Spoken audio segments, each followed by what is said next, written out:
C'est notre célébration du dimanche 21 juin. Aujourd'hui, c'est la fête des pères, c'est la journée la plus longue de l'année et nous avons décidé de nous rassembler virtuellement, numériquement, pour élever le nom du Seigneur parce qu'il est digne. Donc, peu importe là où vous êtes, que vous nous regardiez sur YouTube ou sur Facebook ou en replay, sachez que Dieu est présent parmi nous et il veut nous toucher, il veut vous toucher, il veut vous retrouver là où vous êtes. Et je crois vraiment qu'il va y avoir des choses magnifiques qui vont se passer dans les cœurs des gens. C'est ce que nous croyons. Nous ne croyons pas à venir à l'église pour le fait de venir à l'église ou d'écouter un message juste pour écouter un message. Non, on veut être transformé par la parole de Dieu. La Bible dit que lorsqu'on regarde la parole de Dieu, c'est comme un miroir et on se voit tel qu'on est et on peut faire les ajustements nécessaires pour marcher dignement du Seigneur, être des bons disciples de Jésus. Donc là où vous êtes, préparez-vous à rentrer dans la présence du Seigneur. On a une super équipe de louanges qui va nous mener dans sa présence, mais nous avons à cœur que vous rentrez dans sa présence. Donc prions. Seigneur, je te remercie pour chacune des personnes qui regardent notre célébration. Père, je te remercie parce que tu es présent là parmi eux et je te remercie parce que ton Esprit Saint est là et il veut opérer des miracles. Et je crois pour des miracles dans la vie de mes frères et sœurs. Peu importe les difficultés actuelles, peu importe les challenges auxquels ils font face, tu es celui qui a la solution parce que tu es la solution. Et donc, Père, je prie pour des solutions et des réponses dans la vie de chacun et chacune de mes frères, de mes sœurs, des personnes que peut-être je ne connais même pas, mais je crois avec vous et pour vous, pour la solution. Maintenant, rentrons dans sa présence.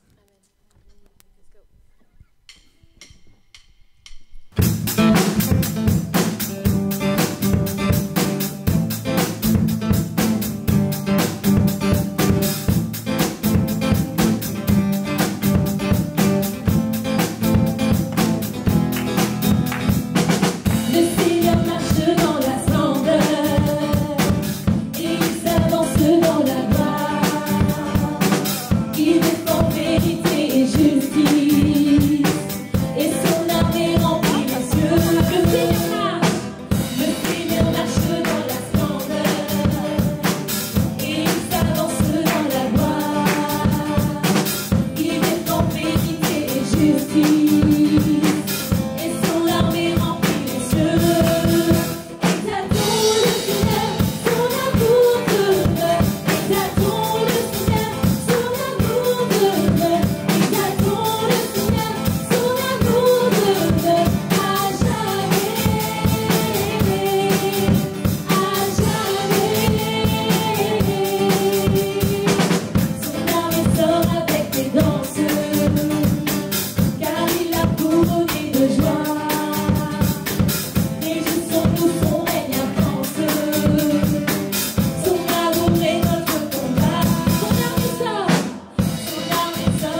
tellement bon, tellement bon.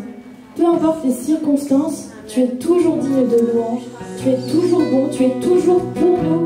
Tu es toujours avec nous, tu es toujours en nous. Merci Seigneur pour ta fidélité. Alléluia, merci.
Reste sur toi, ta pluie, génération, sur ta famille et tes enfants, et leurs enfants, et leurs enfants. Sa table, reste sur toi, ta pluie, génération, sur ta famille et tes enfants, et leurs enfants, et leurs enfants. Sa table, reste sur toi, ta pluie. Génération, sur ta famille et tes enfants et leurs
toi.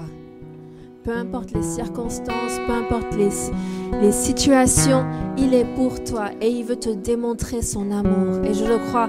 Et comme il chantait, qu'il t'entoure, sa présence t'environne. Et là où tu es, tu peux ressentir la présence de Dieu.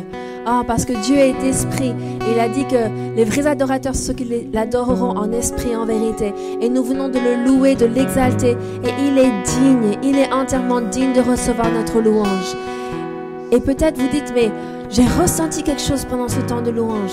Et si c'est le cas, mettez une petite croix. Si vous dites, mais je ne connais pas encore le Seigneur, mais j'aspire à le connaître et j'aimerais que quelqu'un me contacte et qu'on échange et qu'on partage. On aimerait être en contact avec vous et vous aider à découvrir Dieu et vous aider à découvrir et à rencontrer Jésus. Parce qu'il est pour toi. Il a donné sa vie pour que tu puisses avoir une vie abondante. Ça ne veut pas dire une vie sans problème, mais ça veut dire une vie où tu arrives à traverser les problèmes et tu arrives à l'autre bord, que tu puisses traverser la tempête parce qu'il est avec toi dans la barque. C'est tellement important de savoir qui est avec nous dans notre barque, surtout lorsqu'on passe par une tempête. Parce que si on est seul et qu'on n'est pas marin, on ne sait pas comment gérer la situation, et qu'on a un marin à côté de nous, on a quelqu'un qui sait gérer la situation, qui sait donner la paix, qui sait apporter la joie dans les circonstances actuelles, alors on va arriver de l'autre bord et on va y arriver dans la joie. Amen. Alléluia. Oh, merci Seigneur. Merci Seigneur pour ce que tu veux faire ce matin. Peut-être que nous avions prévu certaines choses, de dire certaines choses et d'autres pas. Mais Seigneur, je te remercie parce que tu as prévu là où tu veux que cette célébration aille. Dans quelle partie de notre cœur tu veux nous toucher et que tu veux nous transpercer avec ton amour et ta joie. Alléluia. Amen, amen. Donc j'ai quelques annonces pour vous. Donc tout d'abord, je pense que pas mal de personnes se posent la question, comment va Pasteur Philippe? Pour ceux qui ne sont pas au courant, il a eu un accident de vélo le samedi 6 juin, donc il y a 2 semaines maintenant. Il a été opéré en urgence au niveau de la tête, donc il a une très grande cicatrice au niveau de la tête. Mais nous remercions vraiment le Seigneur que les médecins ont vu à temps ce qui se passait au niveau de son cerveau et qu'ils ont pu intervenir au bon temps. Vraiment, on le prie toujours pour chacun d'entre vous quand vous demandez la prière, que les médecins agissent avec sagesse, dans le bon temps et qu'ils soient conduits. Et c'est vraiment ce qu'on a vu avec Pasteur Philippe. Donc on vous remercie pour vos prières et votre soutien. Il est sorti de l'hôpital lundi, beaucoup plus tôt que prévu. Il n'a pas besoin d'être dans un centre de rééducation, mais il est à la maison en convalescence. Donc pour l'instant, il ne vadrouille pas. On ne lui rend pas visite pour l'instant. Il reste vraiment tranquillement à la maison. Mais on vous remercie vraiment pour toute votre affection et toutes vos prières. On sait que la prière fervente du juste a une grande efficacité, mais quand le corps s'assemble comme il a fait pour prier pour mon mari, c'est mon mari pour ceux qui ne le connaissent pas, mais c'est mon mari, et pour le corps s'est assemblé, on s'est senti porté pendant ce temps-là avec une paix qui dépasse les circonstances actuelles, et nous savons que nous allons en sortir plus forts et qu'on est passé par beaucoup. Et j'ai pas voulu voler son témoignage parce qu'il a des choses à partager, donc j'essaie de pas dire ce qu'il va dire, mais je crois vraiment qu'on va aller encore plus loin. Donc voilà un peu pour Pasteur Philippe. Donc il est tranquillement à la maison, il se repose. Aussi, le mardi matin de 9h à midi, nous avons organisé une permanence ici à l'église parce qu'on sait que pendant le temps de confinement, c'est compliqué de voir un pasteur ou d'échanger. Et si vous avez besoin de voir un pasteur, vous pouvez venir le mardi matin entre 9h et midi. Ensuite, nous avons nos célébrations en ligne qui vont encore durer cette semaine comme prévu. Donc, mardi soir à 19h sur Facebook et YouTube et dimanche matin à 10h. Et on va clôturer le mois de juin comme ça. Et le mardi 30 juin, nous allons avoir notre première réunion ici en respectant le protocole avec toutes les distances nécessaires. On a arrangé l'église, il y a de la signalisation par terre, il y a des sièges, on peut s'asseoir, on ne peut pas s'asseoir. On vous demande de porter un masque. Il y aura du gel hydroalcoolique à l'entrée et la venue est sur inscription en ligne. Pourquoi? Pour qu'on puisse savoir combien de personnes vont venir, parce qu'il faut s'inscrire, parce qu'il y a un nombre limité de personnes qui peuvent venir. Donc on vous enverra un mail avec toutes les informations où vous pouvez vous inscrire. Ça va être sur premier venu, premier servi. Et donc le dimanche matin, ça va être le dimanche 5 juillet, nous allons reprendre nos célébrations aussi. Et ça sera aussi sur inscription. Il n'y aura pas d'animation pour les enfants. Donc ceux qui sont peut-être de santé plus fragile ou qui ont des enfants de bas âge qui arriveront pas à rester assis le temps de la célébration, peut-être c'est mieux de continuer à nous suivre en ligne. Parce qu'on va continuer les réunions en ligne, même quand on réouvre, pour que tout le monde puisse participer et entendre le message et recevoir. Donc les vidéos en ligne ne cessent pas, ça va pas s'arrêter, on va continuer, on va avancer et on remercie Seigneur pour la technologie, pour les donateurs et aussi les assistants techniques, les techniciens. Merci beaucoup à tous ceux qui sont là en train de servir aujourd'hui. Donc à Nico, Artemida, Oriché, Marisa, Mary, merci à vous tous. Donc c'est ce que vous ne verrez pas devant la caméra, mais c'est vraiment, ils font un travail formidable pour que vous puissiez avoir la meilleure qualité possible. Donc les inscriptions, et pour l'instant on peut recevoir un nombre limité de personnes, donc peut-être que certains vous ne pourrez pas venir le 5 juillet, mais vous pourrez venir le 12, c'est bien le 12, après le 12 juillet, et peut-être ceux qui seront venus le 5 juillet, vous ne reviendrez pas le 12, donc il faudra de la flexibilité. Je compte sur vous, sur votre bonne disposition, bonne volonté. On veut vraiment que chacun puisse venir et participer, mais on veut vraiment respecter les protocoles sanitaires. Et on rouvrira progressivement selon ce que le gouvernement nous accorde. Mais nous savons que l'église n'a jamais été fermée, parce que je ne sais pas si vous êtes au courant, mais on n'a jamais eu autant de réunions par semaine, surtout retransmises, que pendant ce temps de confinement. L'église n'était pas fermée, peut-être le bâtiment était fermé, mais nous, en tant qu'église, on a grandi, on est allé plus loin, on a touché plus de monde que l'on aurait pu le faire dans ces mois dans les locaux de l'église. Et donc nous croyons que Dieu va transformer en bien ce que l'ennemi avait prévu pour le mal. Amen. Donc merci à chacun d'entre vous pour votre participation dans les vidéos en direct, dans les chats. Et je vais pas chercher Chéréline à venir parce que c'est la fête des pères et ça vaut vraiment la peine d'être fêté. Bonjour, messieurs. Donc, c'est la fête des pères, c'est un dimanche, mais vous savez que vous n'êtes pas le seul papa, il y a notre Père Céleste aussi. En fait, notre Père Céleste tous les jours de l'année. Donc aujourd'hui, nous vous honorons et nous vous bénissons, tous les pères, les grands-pères, et oui, et même les pères spirituels aussi. Donc nous allons prier pour vous, alléluia, parce que nous voulons voir, alléluia, la gloire de Dieu se manifester dans votre vie, parce que vous êtes la fondation de votre famille, mais gloire à Dieu. Dieu le Père est la fondation de votre vie. Donc vous n'êtes pas toute seule pour porter la famille, il est avec vous, alléluia. Donc prions ensemble. Oh, et si vous êtes en famille, je vous invite, madame et les enfants, imposez vos mains sur le monsieur de la foyer. Hein? Amen. Pour prier pour lui. On veut vraiment voir, alléluia, Dieu agir puissamment dans leur vie. Oh, Père, merci pour tous les papas, les grands-pères, les pères spirituels. Père, nous les bénissons dans ton nom et Père, nous prions. Alléluia, que selon Philippiens 4:13, qu'il peut tout faire. Il peut tout faire par Christ qui le fortifie. Et je prie, alléluia, que Jésus est leur force, il est leur énergie, il est toute leur vitalité en eux. Il leur donne la passion d'être père. Et merci, parce que je proclame la paix. Je proclame un courage plus que jamais. Et je proclame aussi une hardiesse sainte qui se repose sur vous. Que vous êtes hardi et que vous êtes courageux comme il le faut, mais vous êtes doux et sensible. Alléluia. À le moment de vos familles quand il faut aussi. Merci Père, parce que les pères, ils sont pas uniquement, alléluia, un père juste par sang, mais que vous êtes aussi un papa et un père par exemple et par modèle. Et merci Père, parce que tous leurs gestes et tout leur comportement et tout leur modèle parlent très fort à leurs enfants et dans leur environ, dans le nom de Jésus. Et merci Père pour tous les pères qui ont un bon travail et que lorsqu'ils travaillent, qu'ils ont récompensé bien pour l'œuvre de leurs mains dans le nom de Jésus. Et merci parce qu'ils aiment leurs femmes comme Christ a aimé l'Église. Oh, alléluia. Merci Père pour tous les papas. Bonne fête de Père à vous tous. Soyez bénis. Amen. J'invite Nathalie à venir pour recevoir les dîmes et les offrandes. Bonjour. Vraiment ravie d'être avec vous ce matin.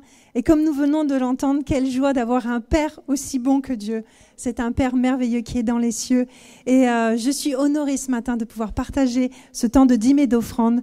Et j'aimerais tout simplement vous inviter à tourner. On va lire ensemble quelques versets du psaume 144.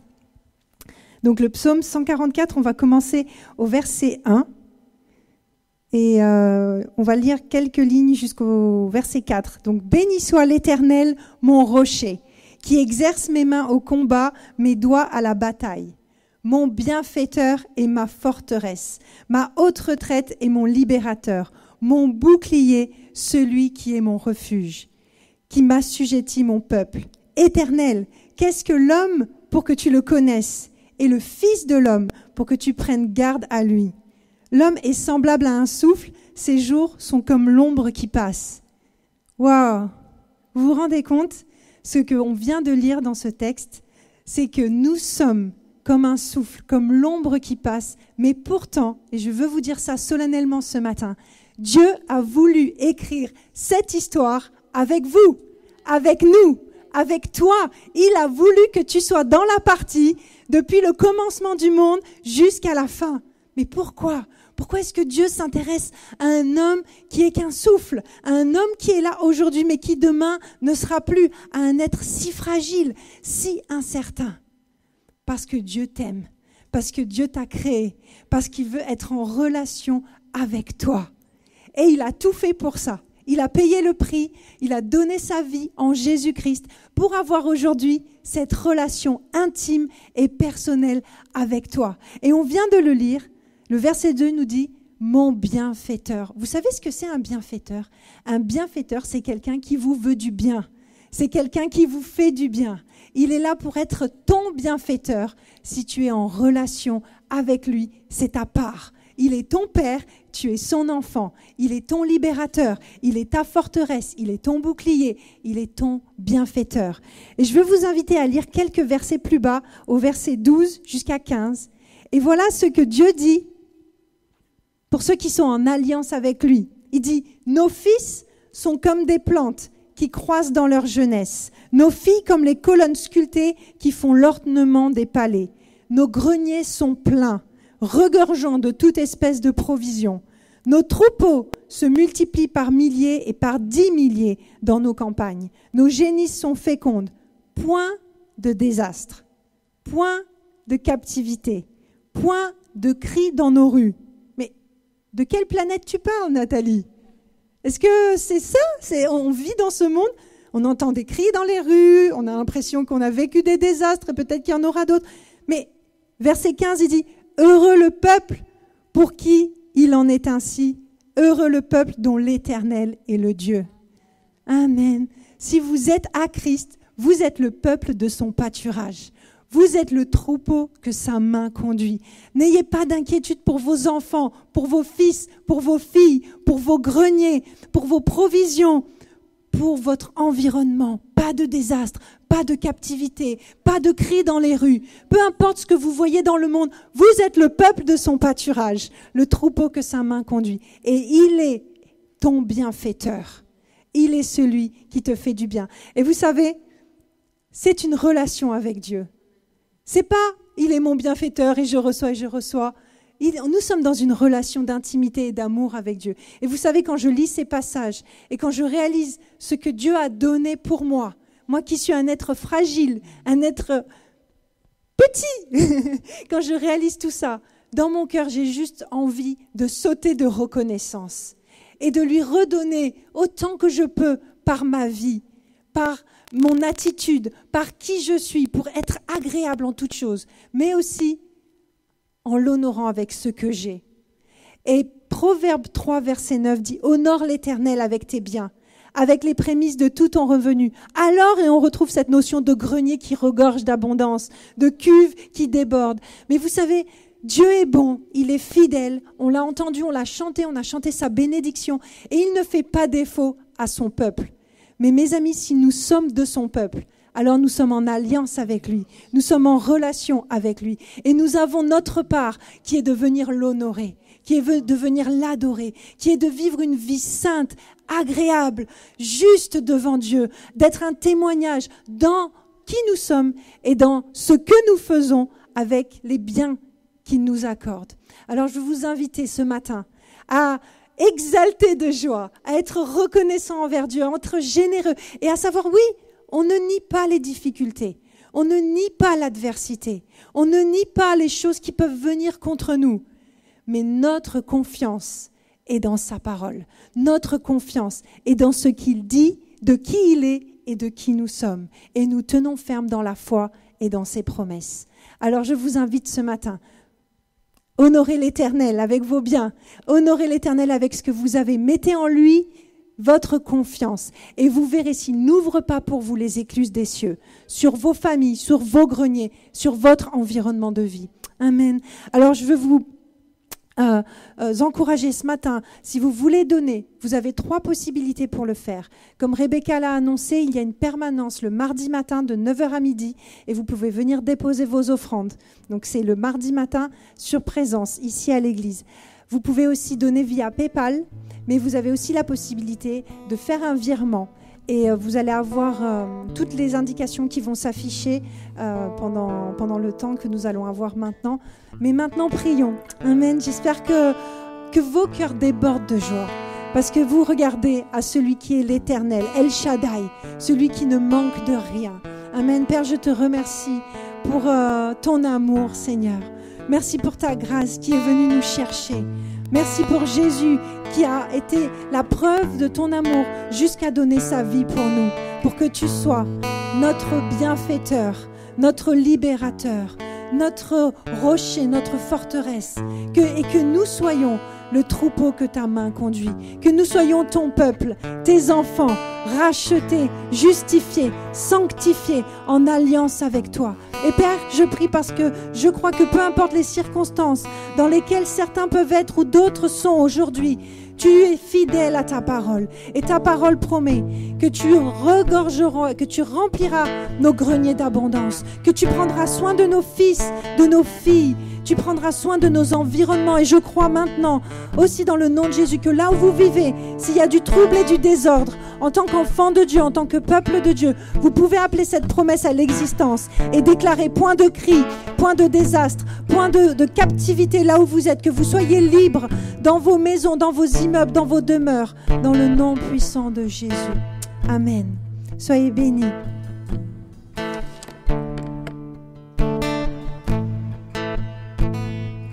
Devant les chants qui créent l'univers,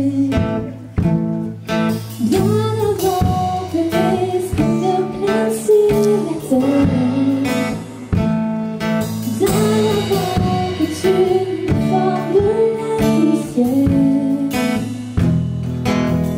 tu es le jour où tu pourrais m'aider. Bien avant les premiers battements de mon cœur, bien avant que je m'éveille à ta douceur, bien avant mes doutes, mes joies et mes douleurs, tu rêvais du jour où je pourrais t'aimer. Tu rêvais du jour, tu rêvais du jour où je pourrais t'aimer. Abba Père, je suis à toi. Abba Père, je suis à toi. Abba Père, je suis à toi. Abba Père, je suis à toi. Bien avant que Jésus marche sur la terre, bien avant le Fils qui nous montre le Père, bien avant que les cieux sur moi soient ouverts, tu rêvais du jour où tu pourrais vivre. Bien avant que mon péché brise ton cœur, bien avant que coule le sang et la sueur, bien avant les coups, le froid et la douleur, tu rêvais du jour où je pourrais t'aimer. Tu rêvais du jour où je pourrais t'aimer. Abba Père,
l'avons dit, aujourd'hui c'est la fête des pères et je pense que vous le savez. Et donc nous avons demandé un des patriarches de l'Église. Pour moi, peut-être vous ne le savez pas, mais Pasteur Peter, c'est aussi mon oncle. Donc il a toujours eu ce côté paternel, ce père de famille, c'est un des pères Madan. Donc, mais c'est vraiment une joie et on va le recevoir et il va nous apporter un message qui, je pense, va être très pertinent et surprenant aussi. Mais donc, accueillons Pasteur Peter, qui est l'un des pasteurs à l'Église Étincelle. Bonjour à toutes et à tous. Je suis ravi de vous voir ce matin. Merci d'être connectés avec nous pour notre célébration en ligne. Aujourd'hui, c'est la fête des pères, mais c'est aussi le début de l'été. Donc, on a des bonnes raisons pour nous réjouir. Mais j'espère que vous allez prendre le temps de fêter, de célébrer avec votre papa tout à l'heure et de les honorer à juste titre. Le contexte dans lequel nous vivons aujourd'hui est très stressant et parfois très compliqué. Et il y a de multiples pressions sur les hommes. Je le sais de première main de quoi je parle. Mais au travail, vous savez, il faut pouvoir se distinguer et ainsi montrer qu'on est vraiment à la hauteur. Et pour certains, ils ont continuellement besoin d'aller chercher des clients, de prospecter afin d'essayer de gagner une vie décente. Mais en même temps, à la maison, il faut aussi être un père modèle et un bon mari tendre et attentionné. Nous ne voulons pas que le plan de Dieu soit en œuvre dans nos vies, mais parfois nos propres choix limitent ce que le Seigneur désire accomplir en nous. Donc, le titre de mon message aujourd'hui s'appelle « Les copains d'abord ». Vous connaissez peut-être la chanson de Georges Brassens, hein? Non, ce n'était pas le radeau. Bon, passons. Je vous donnerai bon soin d'écouter ça chez vous. Les copains d'abord. Et j'aimerais qu'on regarde ensemble le premier psaume, psaume 1. Ça commence verset 1 jusqu'à verset 6. Psaume 1, verset 1 à 6. Heureux l'homme qui ne marche pas selon le conseil des méchants, qui ne s'arrête pas sur la voie des pécheurs et qui ne s'assied pas en compagnie des moqueurs, mais qui trouve son plaisir dans la loi de l'Éternel et qui la médite jour et nuit. Il est comme un arbre planté près d'un courant d'eau qui donne son fruit en sa saison et dont le feuillage ne se flétrit point. Tout ce qu'il fait lui réussit. Il n'en est pas ainsi des méchants. Ils sont comme la paille que le vent dissipe. C'est pourquoi les méchants ne résistent pas au jour du jugement, ni les pécheurs dans l'assemblée des justes, car l'Éternel connaît la voie des justes. Car l'Éternel connaît la voie des justes. Et la voie des pécheurs mène à la ruine. Je voudrais juste relire le début. Il dit que l'homme est heureux quand il ne marche pas selon le conseil des méchants, qui ne s'arrête pas sur la voie des pécheurs et qui ne s'assied pas. Donc, il ne faut pas marcher selon le mauvais conseil. Il ne faut pas s'arrêter dans la mauvaise voie. Et il ne faut surtout pas s'asseoir en compagnie des moqueurs. Vous savez que la Bible dit que Jésus-Christ est assis à la droite du Père et qu'il intercède pour nous. Et c'est cette idée spirituelle de s'asseoir, de demeurer, de prendre place, de prendre position. Et celui qui écrit ce psaume, il dit, ne marche pas selon la voie, ne t'arrête pas dans cette voie et ne t'assois pas auprès de mauvaise compagnie. Donc on peut passer dans le monde, n'est-ce pas? Et je pense que si on décide d'arrêter tout contact avec les gens qui ne sont pas chrétiens, les gens du monde, alors où sera l'évangélisation? Le monde ne sera pas atteint par l'évangile si on a cette attitude-là. Mais ça dépend si nous sommes en train de passer et partager Christ, ou si nous sommes en train de nous asseoir dans une mauvaise compagnie. N'est-ce pas? Si vous voulez tourner en 1 Corinthiens, chapitre 15, l'apôtre Paul, il dit ceci, 1 Corinthiens, chapitre 15, versets 33 à 34, « Ne vous y trompez pas, les mauvaises compagnies corrompent les bonnes mœurs. Revenez à vous-même, comme il est convenable, et ne péchez point. » C'est-à-dire que souvent, quand nous sommes mal associés, nous sommes en train d'aller vers le péché. Souvent, quand nous sommes avec les mauvaises personnes, nous sommes en train de nous compromettre. Et j'en ai parlé de ça il y a quelques semaines, et c'est revenu de mon cœur. Donc je voulais qu'on regarde plus profondément ce que la parole de Dieu dit par rapport à nos amitiés, à nos associations les uns avec les autres. Nous sommes tous sujets à être très influencés par les gens qui nous entourent, par nos proches, par les amis, par ce qu'on voit. Parfois, cette influence travaille contre nous et contre le plan de Dieu, contre les projets de Dieu. Et on devient limité dans ce qu'on fait et en qui on est. Il faut savoir reconnaître quelles sont les bonnes et les mauvaises influences dans notre vie et faire le nécessaire pour nous libérer de la mauvaise compagnie. Et je pense que certains de vous, vous avez été avec certains et en quittant leur présence, vous dites « J'aurais mieux fait de ne pas me lever ce matin. Je sors de là, je suis fatigué. Tous les bons projets que j'avais, j'ai l'impression qu'on a jeté un seau d'eau froide sur ces choses et je suis frustré. » Et Peter, tu veux dire parmi les gens du monde? Oui, certainement, mais aussi des fois dans l'Église. Hein. Il y a des gens qui sont très grognants, qui sont pas contents. Et ça va nous plomber l'atmosphère. Donc, qu'est-ce qu'on fait? On va couper court à cela? Non, je pense qu'il faut limiter certaines choses. Il faut faire attention avec qui on passe notre temps. N'est-ce pas? Si on veut réussir. La parole de Dieu dit dans les psaumes que tout ce qu'il fait lui réussit. C'est celui qui est planté comme un arbre auprès de l'eau de la parole de Dieu, auprès du plan de Dieu, auprès de la volonté de Dieu. Donc, nous sommes tous sujets à être influencés, et il y a des gens qui sont des influenceurs et d'autres qui sont très influençables. Donc vous saurez vous localiser, mais qu'on puisse examiner nos vies, nos amitiés, les gens avec lesquels on s'est associés, et savoir si finalement ces personnes tirent le meilleur de nous, ou si ces personnes nous plombent au point qu'on n'est plus en train de vraiment servir Dieu comme il faut, et dans la dimension et dans l'envergure que Dieu désire pour nous.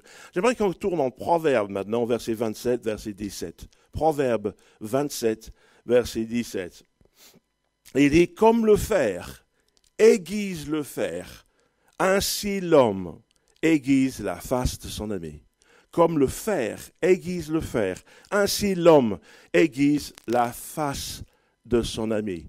Bon, moi je lis dans la version Martin, la Bible Martin, mais il y en a plein d'autres versions qui veulent dire que nous avons une influence les uns sur les autres et on va se frotter les uns avec les autres. Et l'idée, c'est qu'on devienne meilleurs, n'est-ce pas? Qu'on soit des gens meilleurs. Je me rappelle quand j'étais très jeune et j'avais très envie de devenir violoncelliste à titre professionnel. Et j'étais parmi les meilleurs dans ma classe à ce moment-là. Et puis, il y a un jeune génie qui est venu à l'école et il jouait mieux que moi. Et j'étais jaloux. J'ai dit, mais c'est pas possible qu'il joue aussi bien. J'étais frictionné, n'est-ce pas? Parce que le faire aiguise le faire. Et vous savez, au lieu de rester jaloux et de dire, bah, je suis mécontent, c'est pas juste, je voulais être meilleur. Ça m'a poussé à devenir un meilleur violoncelliste. Et j'ai travaillé, et j'ai travaillé, et j'ai cherché à travailler mieux, et j'ai cherché à travailler plus intelligemment. Et vous savez, d'avoir cette influence devant moi, j'ai su bien l'intégrer dans ma vie, et je suis devenu un meilleur violoncelliste à cause de cela. Hein? Il jouait superbement bien, ce jeune homme. Et ça a commencé en moi quelque chose, un désir de me dépasser moi-même, dépasser mes limites. Vous voyez? Donc, il y a des fois des situations qui nous font du bien, qui font en sorte qu'on va s'améliorer, qu'on va aller de l'avant. Et c'est une bonne chose. J'étais content d'avoir rencontré cet ami. Ça a un peu remis les pendules à l'heure, n'est-ce pas? Bon, la bonne nouvelle, c'est qu'il y a toujours quelqu'un qui jouera mieux que toi. Il y a toujours quelqu'un qui fera ce que tu fais mieux que toi. Hein? Je suis désolé de vous apprendre ça, mais depuis des années, j'ai vécu ça, qu'il y a toujours quelqu'un qui le jouera plus vite, hein, qui aura plus de succès, il sera plus précis. Enfin, il y a toujours quelqu'un. Mais je n'utilise pas ça pour être aplati comme une crêpe et dire, bon, dans ce cas-là, j'abandonne. Mais au contraire, ça me donne envie de perfectionner ce que j'ai. Donc peut-être dans votre domaine, vous allez vous poser la question, je suis où? Mais vous savez, je pense avec le Seigneur, on peut avoir à cœur de devenir le meilleur de son potentiel, non? Ah, c'est ce que je vous souhaite pour vous, que vous puissiez vraiment embrasser le meilleur de tout ce que Dieu a pour vous. Amen. Amen, amen. Donc, comme le fer aiguise le fer, ainsi l'homme aiguise la face de son ami. Et c'est une bonne chose. Nous sommes très influençables, mais on peut choisir nos amis. Heureux l'homme qui ne s'assied pas dans la compagnie des moqueurs. L'homme qui s'assoit veut dire qu'il prend du temps avec des moqueurs. Il ne fait pas simplement passer, il y reste. Il s'assoit. Et je voudrais que vous puissiez éviter de vous asseoir avec des mauvaises personnes. Et je pense que c'est pas compliqué de savoir. C'est à la fin de la journée, vous allez vous poser la question, est-ce que ça c'était bénéfique pour moi? Ou est-ce que je suis juste épuisé par la qualité de cœur de l'autre? N'est-ce pas? Et je pense que ça peut être difficile pour certains de nous. Donc, Pasteur Peter, es-tu en train de nous dire qu'on doit changer des amis? Parce que ça c'est grave. De quel droit? Non, je vous dis de réfléchir. Mais des fois, c'est bien de changer des gens avec lesquels on est lié. Si ces rapports ne sont pas sains, si ces rapports ne sont pas bénéfiques pour tout le monde. Donc la question, c'est comment je suis à la fin d'une rencontre avec cette personne. Est-ce que c'est toujours comme ça? Est-ce que j'ai toujours alourdi? Je suis écrasé, vraiment éclaté dans mes projets? Est-ce que, par contre, ça a mis quelque chose de bon? Ça m'a encouragé d'aller plus loin, de faire face à mes craintes et de dire oui, je vais foncer avec toi, Seigneur. Vous voyez, il y a des choses des questions on peut se poser. Mais je voudrais qu'on puisse avancer dans ce domaine. Alors, Pasteur Peter, comment je fais? Je suis marié et on ne s'entend plus avec ma femme. Donc, qu'est-ce qu'on fait? Je vais me débarrasser d'elle? Mais surtout pas. Surtout pas. Nous croyons au mariage. Nous croyons que c'est le don de Dieu. Donc, pour tous ceux qui sont à la recherche d'un partenaire, vous dites, oh, j'ai tellement envie de me marier, j'ai tellement envie. Mais sachez que parfois c'est compliqué. Et c'est pour cela, d'autant plus qu'il faut prendre le temps de savoir que c'est bien la personne avec laquelle vous allez vous lier jusqu'à la fin de votre vie. Amen. Alors, je voudrais que vous tourniez avec moi en 1 Corinthiens 9.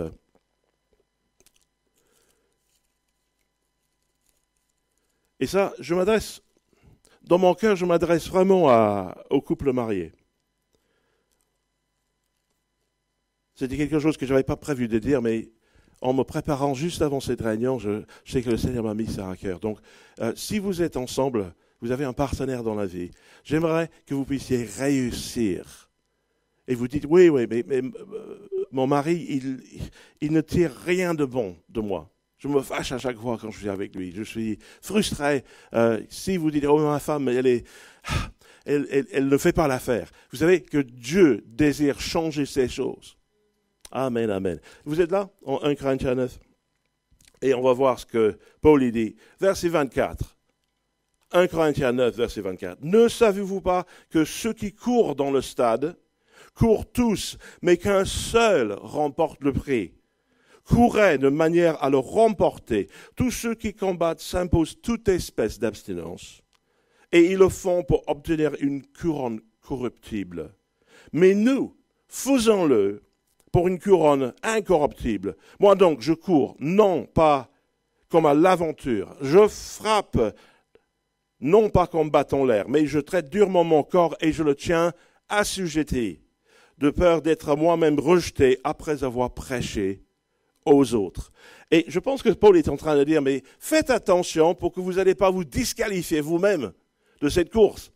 Nous ne voulons pas que vous soyez disqualifiés parce que vous n'arrivez pas à vous entendre. Donc, mari, femme, réconciliez-vous. Faites le nécessaire pour changer des choses. Si vous êtes quelqu'un d'une personnalité assez négative, vous savez, il va falloir vous remplir de la parole de Dieu pour que ça change en vous. Et moi, je crois qu'en tant que chrétien, nous pouvons laisser l'œuvre du Saint-Esprit changer des choses dans le plus profond endroit de notre cœur. Amen. Et devenir meilleur. Donc si vous dites, oui, mais on était jeunes, on était fous, on s'est mariés, maintenant, des années après, on a été convertis, on sert le Seigneur, mais on est toujours fâchés l'un avec l'autre. Mais arrêtez d'être fâchés. Réconciliez-vous. Faites le nécessaire pour que vous puissiez, au contraire, tirer le meilleur de l'un et l'autre. Et ainsi grandir et servir Christ pleinement. Et que vous ne soyez pas disqualifiés. Amen. Que personne court en vain, qu'on ne manque pas la grâce de Dieu. Vous êtes d'accord? J'espère. Alors, comme je vous ai dit, je n'avais pas prévu de dire ça, mais j'avais fortement ça à cœur. Donc là où vous êtes couple et vous êtes fâchés, réconciliez-vous. Là où vous êtes en train de dire, oui, mais on n'arrive plus à s'entendre et on ne tire que des mauvaises choses de l'un à l'autre, c'est le moment de changer des choses. Et je vais vous montrer en fin de prédication comment faire cela, comment le faire d'une manière très pratique. Parce qu'il y a des choses à développer en nous. Amen. Alors, on parlait des amis, et je voulais vous parler de quelques amis qui sont de mauvaises influences. Alors, je vais utiliser plein de différents noms, et j'aimerais bien que vous puissiez les retenir. Mais ce ne sont pas les gens de l'Assemblée, je vous assure. Hein. Je ne parle pas de quelqu'un dans l'Assemblée aujourd'hui. Ce sont que des noms. Donc, les personnes qui sont peut-être pas des bons amis, ce sont des amis de mauvaise influence. On commence avec Guy, avec Jean, avec Pierre, avec Bob, avec Sam et avec Gérard. Vous dites, mais qui sont ces personnes? Je vais vous les dire. Alors, on commence avec Guy.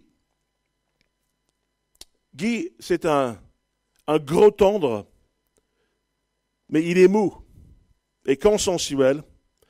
Et il compromet toutes ses valeurs pour plaire aux autres. Vous savez quel est son nom de famille? Il s'appelle Guy Mauve. Jean. Jean est toujours en train de se plaindre, mais toujours rien n'est assez bon pour Jean. Il est toujours mécontent. Vous connaissez son nom de famille? Aymar.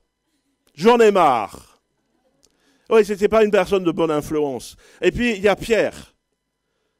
Pierre, c'est pas une personne de bonne influence. Pierre, c'est un type dangereux. Il fait des casse-en-coups, il est toujours en train de t'emmener avec lui dans les choses dangereuses. Et il est irresponsable. Son nom de famille, c'est De Chopement. Pierre d'achoppement. Oui, ce sont les gens qui vous emmènent là où il ne faut pas. Il ne faut pas s'asseoir avec Pierre. Ce sera dangereux pour toi. Ça ne va pas te faire du bien. Ensuite, il y a Bob.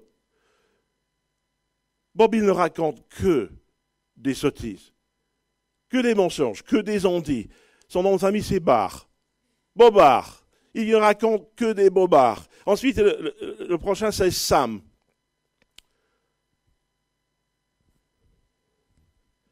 Sam n'a pas d'opinion.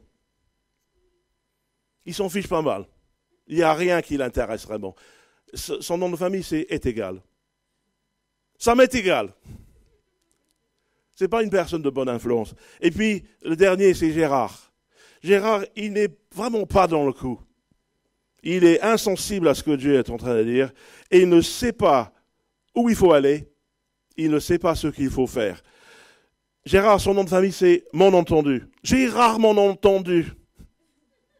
Donc, Guimauve, j'en ai marre. Pierre de Choppement, Bob Barr, Sam est égal. Gérard, mon entendu. Ce sont les gens qui ne vont pas vous faire du bien. Ils ne vont pas vous encourager. Ils ne vont pas vous influencer dans la bonne direction. Entourez-vous de bons amis, pas de mauvais. Vous savez, je peux faire confiance à mes bons amis. Je peux m'asseoir avec eux et avec elles. Dans un instant, je vais vous parler de quelques très bons amis qui ont une très bonne influence dans ma vie. Mais je voudrais qu'on regarde en Galates. Galates chapitre 5. Et on a plusieurs versets, donc on va prendre quand même le temps de les lire parce que ça vaut la peine. Galates 5, verset 1, il dit « C'est pour la liberté que Christ nous a affranchis.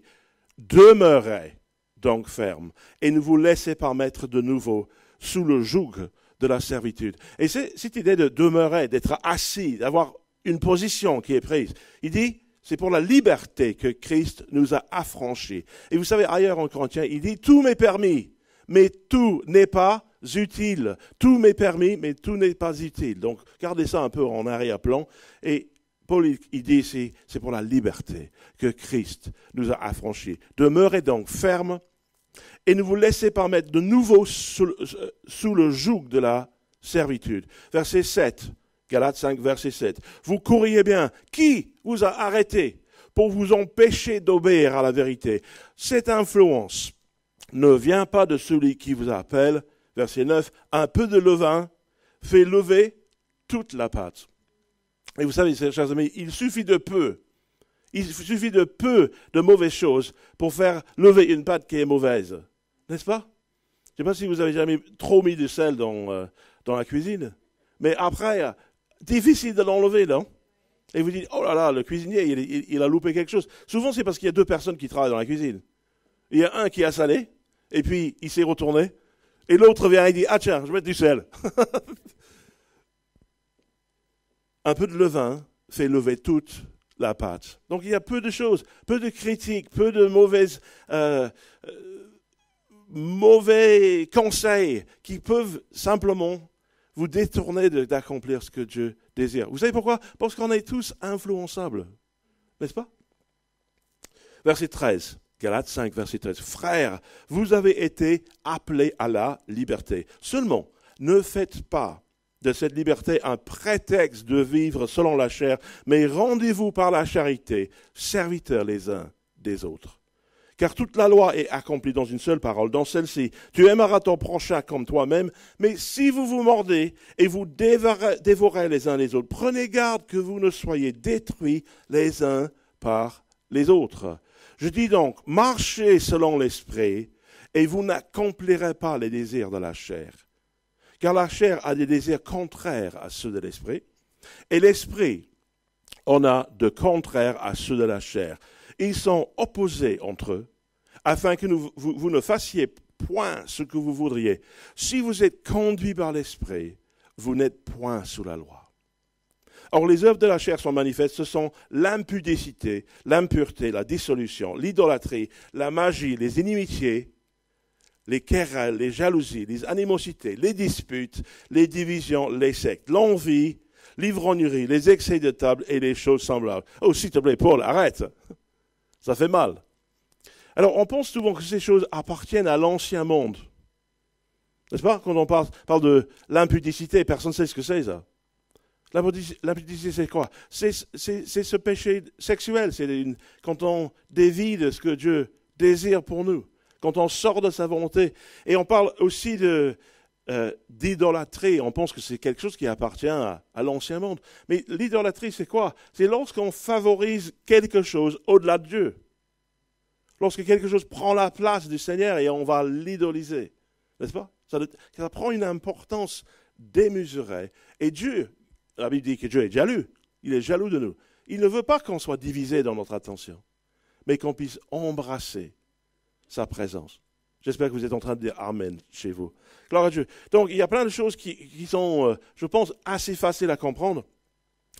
Et Paul dit dans le verset 21, « Je vous dis d'avance, comme je l'ai déjà dit, que ceux qui commettent de telles choses n'hériteront point le royaume de Dieu. Mais le fruit de l'esprit, c'est l'amour, la joie, la paix, la patience, la bonté, la bénignité, la fidélité, la douceur, la tempérance. » Je vous ai dit tout à l'heure que je vous montrerai comment changer des choses dans ta vie, dans ton cœur, dans ton comportement. Et je voudrais que vous soulignez ceci dans votre Bible. Mais le fruit de l'esprit, ce n'est pas quelque chose qui est donné par Dieu comme une manifestation, ce n'est pas un don spirituel dans ce sens-là. C'est quelque chose qu'on va développer dans nos vies. C'est quelque chose de jour en jour, un peu plus chaque jour. On va développer ces choses. Et c'est comme ça qu'on devient plus comme Christ. N'est-ce pas? C'est comme ça qu'on devient plus un disciple du Seigneur Jésus. C'est lorsqu'on développe ces 9 fruits dans notre vie. Et j'aime bien cette analogie, mais vous savez, le fruit, il faut planter déjà. N'est-ce pas? Il faut planter la semence, il faut attendre, il faut arroser, il faut croire. Et puis, il faut laisser grandir et mûrir. Et comme il dit en Psaume 1, que ces arbres portent du fruit en sa saison. N'est-ce pas? Donc, si vous êtes en train de dire, oui, j'ai un caractère de cochon, mais vous savez, aujourd'hui, c'est votre jour. Aujourd'hui, c'est le moment de développer le fruit de l'esprit en vous. Donc, il s'agit de quoi? De l'amour, de la joie, la paix, la patience, la bonté, la bénignité, la fidélité, la douceur et la tempérance. Il dit, la loi n'est pas contre ces choses. Et vous savez, on dit que lorsqu'on aime ce qu'on fait, vous ne travaillerez jamais un jour de votre vie. Et je pense que c'est pareil avec les choses de l'esprit. Quand on est rempli de Dieu, vous savez, le péché ne vous posera aucun souci. Ce sera tellement étrange pour nous, le péché, toute la liste que Paul nous a donnée, parce qu'on est rempli de l'amour, de la paix, de la douceur, de la tempérance, de la bénignité, etc., etc. Vous comprenez? Donc, rappelez-vous de cela. Quand vous aimez ce que vous faites, vous ne travaillerez jamais un jour de ta vie. Et c'est pareil avec le Seigneur. Il dit, ceux qui sont à Jésus-Christ ont crucifié la chair avec ses passions et ses désirs. Si nous vivons par l'Esprit, marchons aussi selon l'Esprit. Si nous vivons par l'Esprit, marchons aussi par l'Esprit. Alors, j'aimerais vous parler de mes bons amis. Vous avez pensé à Guimauve, et ça m'est égal. Et j'en ai marre. Mais maintenant, ce sont des bonnes personnes avec lesquelles il faut s'associer. Des personnes qui vont vous faire du bien. Et vous allez vous asseoir dans leur compagnie, et ça va vous faire du bien, et vous allez accomplir l'œuvre de Dieu avec eux. Donc, je vais parler de Pat, d'un ami prêtre. Je vais parler de quelques femmes, Aude, Annelise, Don, Val, Tom, Eddie, Ben, Amélie, et un dernier, c'est Ray. Bon, il y en a plein d'autres. Hein. Je pense que vous allez en trouver chez vous. Mais vous savez, Matt, il sait toujours comment se comporter, même quand les autres réagissent comme des gamins. Son nom de famille, c'est Turité. Maturité, il me fait du bien. Il m'aide à accomplir le plan de Dieu. Le deuxième, je dis que c'était un ami prêtre. Il s'appelle le Persévérance. Et le Persévérance ne m'a jamais abandonné. Il m'a toujours montré comment aller jusqu'au bout de mes rêves avec Dieu. Gloire à Dieu pour le Persévérance. Ensuite, 2 femmes. Aude. Aude, elle ose faire et dire tout ce qu'il faut et quand il faut. Son nom de famille, c'est Audacieux. Audacieux. J'aime beaucoup Aude. Et son amie, c'est Anne-Lise. Anne-Lise est toujours en train d'examiner les choses en profondeur et à en tirer de très bonnes conclusions. Et ça m'aide, elle m'aide à aller plus loin. Anne-Lise, son nom de famille, c'est Dédonné. En plus, il y a Pat. Pat, il m'a montré toujours qu'il faut attendre des bonnes choses du Seigneur et que je ne dois jamais devenir frustré en attendant. Son nom de famille, c'est Science, Patience. Très bonne amie. Ensuite, une autre fille, Amélie. Amélie, elle cherche toujours à m'aider à maximiser mon potentiel. Son nom de famille, c'est Auré. Et améliorer. C'est une très bonne amie. C'est une qualité qui me fait du bien. Ensuite, Tom. Il ne fait jamais d'excès. Il est réglo à tous les niveaux. Son influence a eu un effet étonnant sur mon comportement. Tempérance, bien sûr. C'est son nom. Eddie. Il a toujours un mot d'encouragement. Quel est son nom de famille? Fier. Eddie Fier. Ensuite, il y a Ben. Ben, un type qui pense toujours à l'autre. C'est la gentillesse incarnée. Ben, initié. Don.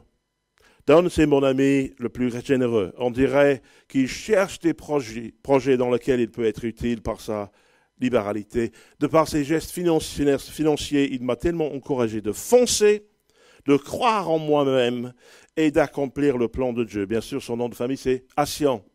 Donation. Encore deux derniers. Ray. Ray, toujours à la recherche de réconcilier les gens, les uns avec les autres. Et son nom de famille, c'est Zoudre. Et une petite dernière, mais pas la moins, c'est Val. Val, toujours en train de te donner du courage en toi, de la foi en toi-même, dans les projets que Dieu a mis dans ton cœur. Et bien sûr, son nom de famille, c'est Idée, Validé. Ce sont des bons amis qui tirent le meilleur de moi, qui font en sorte que je puisse maximiser tout le potentiel que Dieu a semé dans mon cœur. Alléluia. Ce sont les amis de bonne influence, les amis avec lesquels vous allez construire le royaume de Dieu dans ta vie, les amis avec lesquels vous allez pouvoir vous asseoir et savoir que vous êtes en train de bâtir avec Dieu. En conclusion, faisons comme Paul dit, apprenons à marcher selon l'esprit et vous n'accomplirez pas les désirs de la chair. Apprenons comment développer le fruit de l'esprit. L'amour, la paix, la patience, la bénignité, la tempérance. La loi n'est pas contre ces choses. Oui, mais Pasteur Peter, c'est trop difficile. Comme je vous ai dit, si on aime ce qu'on fait, on ne travaille jamais un jour dans notre vie.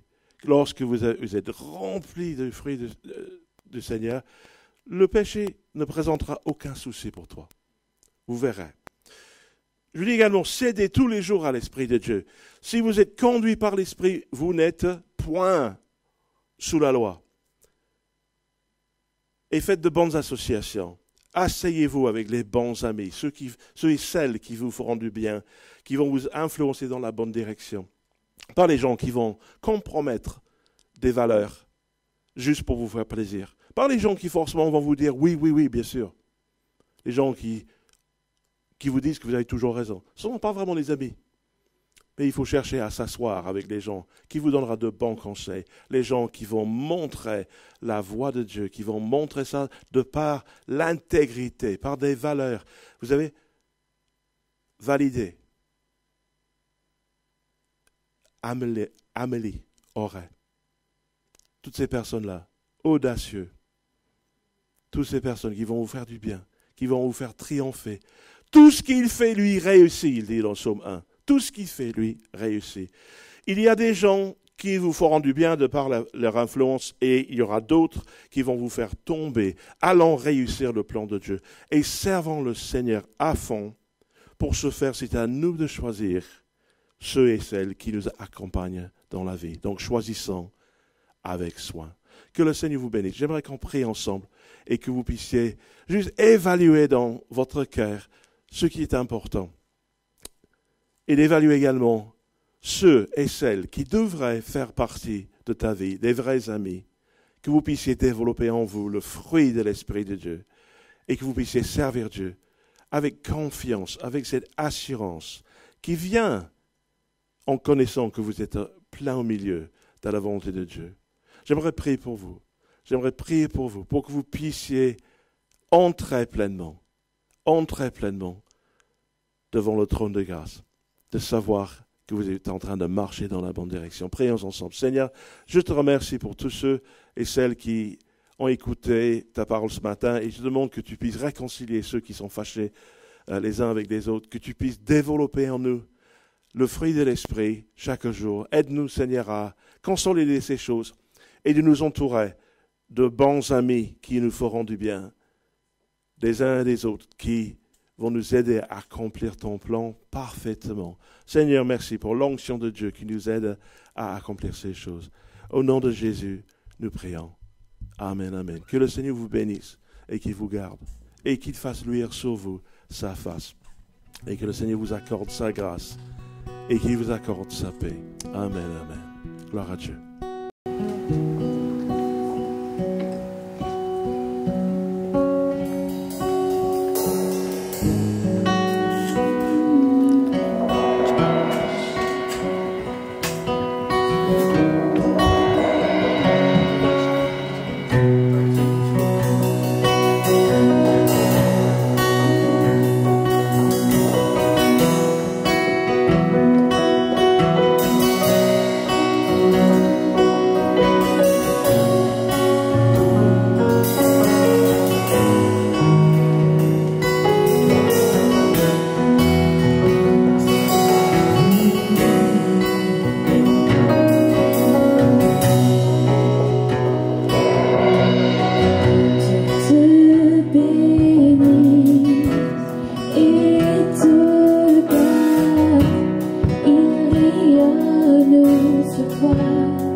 T'accorde sa grâce.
tu es venu juste pour entendre cette parole-là, il est pour toi. Jésus est pour toi. Il a donné sa vie pour toi, pour que tu puisses avoir une relation personnelle avec Dieu le Père. Quelle joie, quelle grâce, quel privilège. Saisissons pleinement ce qu'il a fait pour nous. Et que cette bénédiction que nous chantons, qui a été chantée par des églises de par le monde entier, que cette bénédiction soit pour vous quelque chose de concret, quelque chose de réel, et que vous puissiez la proclamer tout au long de la semaine. Que vous puissiez marcher d'un pas ferme avec le Seigneur, et comme on l'a entendu avec Pasteur Peter, entouré de bons amis. Les bons amis qui vous accompagnent vers une destinée que Dieu a préparée d'avance pour vous. Dieu a préparé des bonnes choses pour vous. Il a dit, car je connais les plans que j'ai formés sur vous, projets de paix et non de malheur, afin de vous donner un avenir et de l'espérance. Et tant que nous n'avons pas accompli ce plan, tant que nous n'avons pas arrivé à cette destinée que Dieu a prévue pour vous, pour nous, pour chacun d'entre nous, ce n'est pas l'heure de partir. Vous avez encore votre place ici sur terre. Dieu a encore des choses qu'il veut faire en vous et au travers de vous. Et il a une destinée pour vous. C'est vraiment ça qui revient fortement à cœur. Il y a peut-être quelqu'un qui regarde, qui ne sait pas cela et qui se dit, mais pourquoi est-ce que je suis sur terre? À quoi je sers? En Dieu, tu trouveras la réponse à cette faim, cette soif d'avoir un but. Dieu te donnera un but pour ta vie. Et ça va dépasser de loin tout ce que tu aurais pu jamais imaginer que tu ferais. Et donc, si c'est toi, envoie-nous un petit message, envoie-nous quelque chose et on veut rentrer en contact avec toi, on veut échanger avec toi. Et si pour la première fois, vous avez fait ce pas et vous voulez vous approcher de Dieu, pour la première fois, mettez-nous l'émoticône de la croix, le petit émoticône violet, et on rentrera en contact avec vous.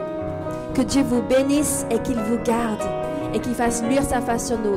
Et finissons cette célébration avec ce chant et en élevant le nom de Jésus. Soyez bénis.